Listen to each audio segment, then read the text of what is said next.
c'est faire tout pour qu'il y ait une économie locale durable, le développement d'une économie locale durable.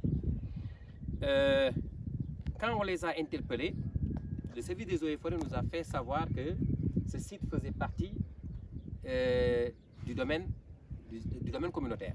Donc, ce qu'ils ont appelé eux, bois de village, sur 40 hectares, avec des milliers d'arbres qui seront abattus et qui sont en voie d'être abattus.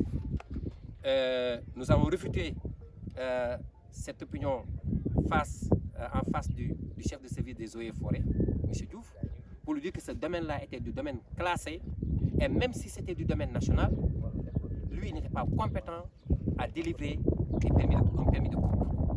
Sur plus d'1 hectare, bien sûr un peu moins d'1 hectare, sur plus de 1000 arbres, on ne peut plus parler de coupe, mais on parle de friche. Et dans ce cas, seul le conseil départemental est compétent pour autoriser le défrichement.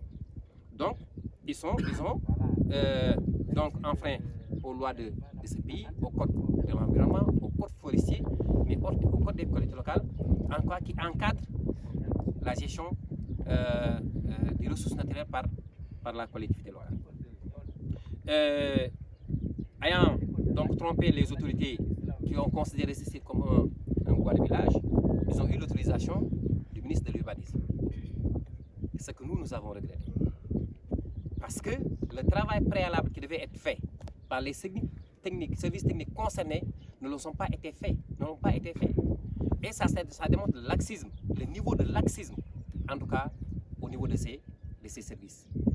Si nous connaissons en tout cas l'orientation de ce site, de cette bande de filao, personne n'aurait osé ou bien pensé déboiser. Tout au contraire, les gens devaient continuer à reboiser parce que le constat était que la bande 1 qui se trouve au niveau de la côte peut naturellement être régénérée, contrairement à cette bande-là où il faut faire des actions de reboisement.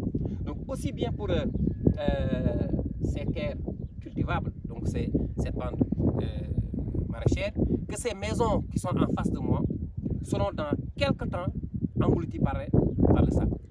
Donc, une bombe écologique qui va frapper notre commune dans quelques temps.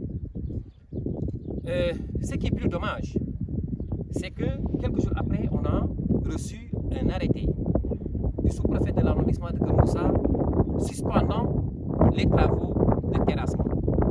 Et pour motif, il y a existence de plusieurs protocoles d'accord signés entre le maire et plusieurs promoteurs.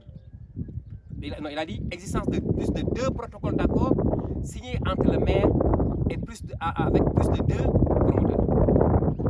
Ce qui nous rend plus furieux parce qu'on peut mesurer le niveau d'irresponsabilité de cet exécutif local-là qui a osé signer avec plusieurs promoteurs sur un site.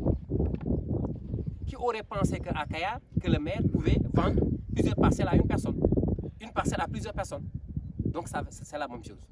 Et puisqu'il y a eu plusieurs protocoles avec plusieurs promoteurs, donc ils ont arrêté pour risque de confrontation entre les promoteurs.